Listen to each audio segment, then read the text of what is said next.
चुप था, लेकिन अब साड़ी खींचना प्रारंभ कर दो। भरी सभा में इसको अपमानित करना है। मैं देख रहा हूँ कौन वीर और कौन भाई आता है बचाने के लिए।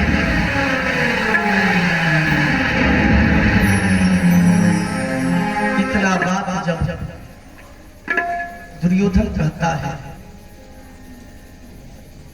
तब पुनः द्रौपदी जी बोलना प्रारंभ करती है। हे दुर्योधन, तू साड़ी खींचने की बात करता है।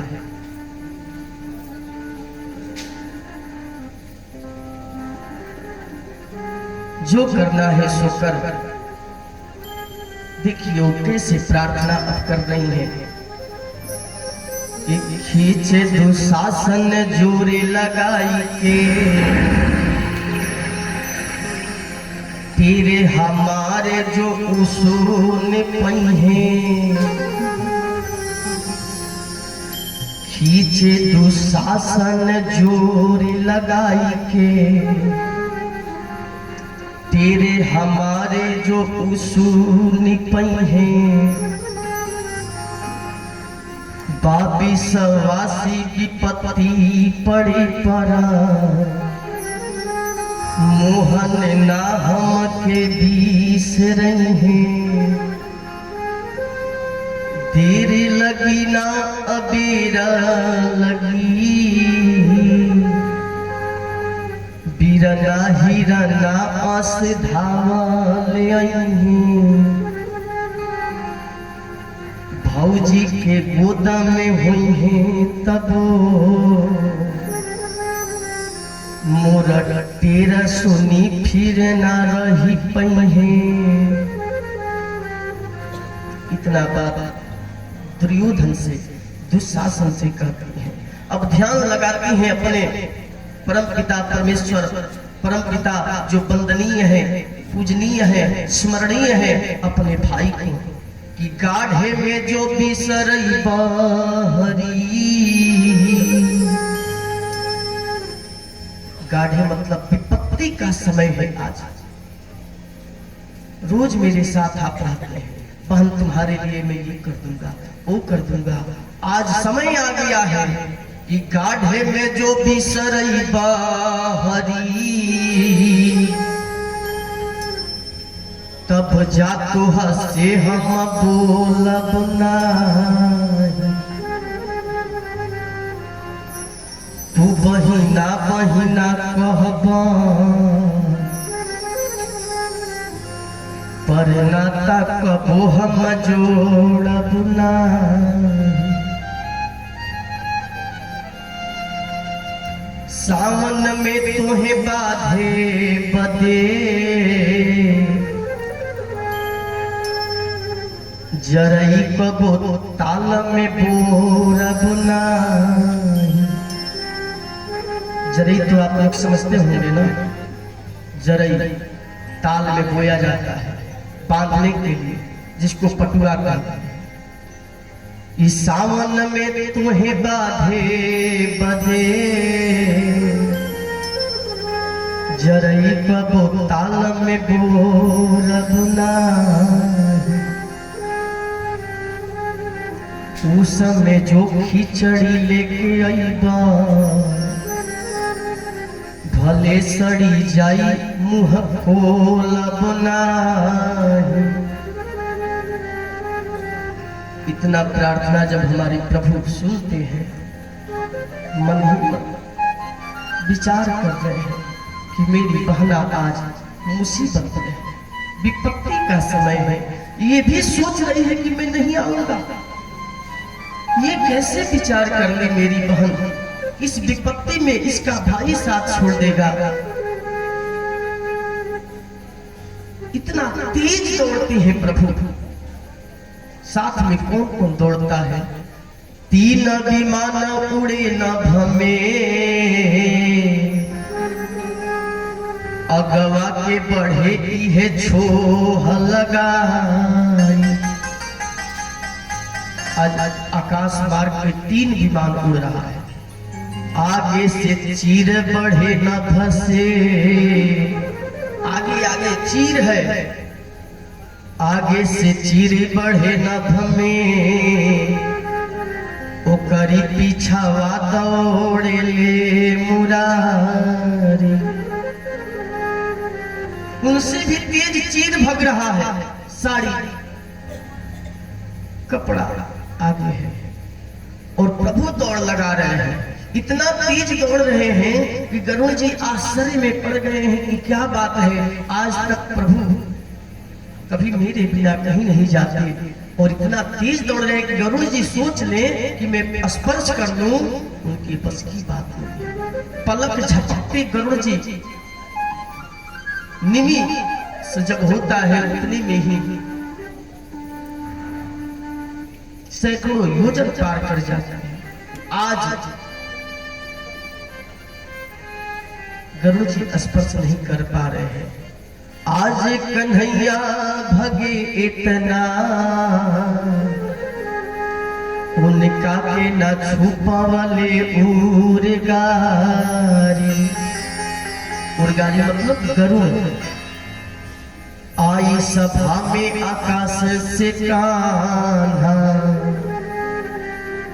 बढ़ावन लाग है छोड़ से साड़ी। कान्हा जी उस सभा में आ गए हैं, खड़े हैं और दुशासन खींच रहा है। साड़ी बीचे नारी है कि नारी बीचे साड़ी है, कि साड़ी ही की नारी है कि नारी ही की साड़ी है। वो समझ नहीं पा रहा है कि है क्या। और प्रभु मुस्कुरा रहे हैं, मंद मंद मुस्कुरा रहे हैं और इधर साड़ी बढ़ती जा रही है। साड़ी घटे ना तो बोला दुर्योधन, खींचे दुशासन जोर लगा दे। अब द्रौपदी जी देखती है कि मेरा भाई तो अब आ गया है इस सभा में, अब कौन बिगाड़ सकता है, किसी की अब जरूरत नहीं है। द्रौपदी जी कह रही हैं कि सुनी के द्रौपदी हंसी बोली, तू अब जोर लगा सहजादे। बाती दयादी के आई गईल बात, बाती में बाती हमें भी कहे दे।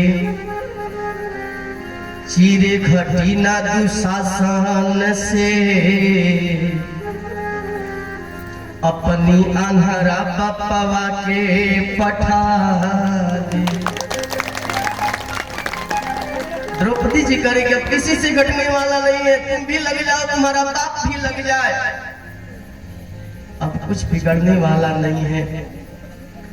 आके कन्हैया कहे बहना, काहे बोलत नइखे कुहाई लबाड़ी। अरे बहन लग रहा है तुम मुझसे गुस्सा हो, राही में ना पानियों पियनी, तनी देख हमें की घमाई लबानी। तुम्हारा भाई जैसे तुम्हारा गुहार सुना है, कहीं एक क्षण नहीं रुका, जल तक नहीं पिया, तुम चुप हो। अरे मुझसे बात करो। वाहन बा अबही मोर पाछे, मो पैदल पैदल आवत बानी। तुम साधारण व्यक्ति के बहन थोड़े हो, द्वारिकाधीश के ते बहिना, लुगरी बदे काहे कोहाई लबाड़ी। राजपाट अगर देना होगा तो मैं तुम्हारे ऊपर दे दूं, तुम्हारे लिए दे दूं, सर्वस्व त्याग दूं। ये लुगरी की बात है, कपड़े की बात है, इसके लिए तुम रूठी हुई हो। अरे बहन खींचे दे साड़ी मो देखत बानी, यहाँ पर के बलवान बड़ा कि बहिना के गुहार पे भाई भी आगे सभा की चवा में खड़ा बा। अरे फाड़ी के तू बदली सड़िया, तुम भूल गई होगी कुछ समय की बात है जब मेरा हाथ कटा था, उंगली कट गई थी, तुम अपनी साड़ी फाड़ कर बांधी थी। फाड़ी के तू बदली सड़िया, अब ही अंगुली में निशान पड़ा, सुधा में धाका लाज तुहार, सुध में तुम्हारा ये लाज है अभी तो, सुध में धाका लाज तुहार, मूल तुहार पड़ा का पड़ा, मूल तुहार पड़ा का पड़ा।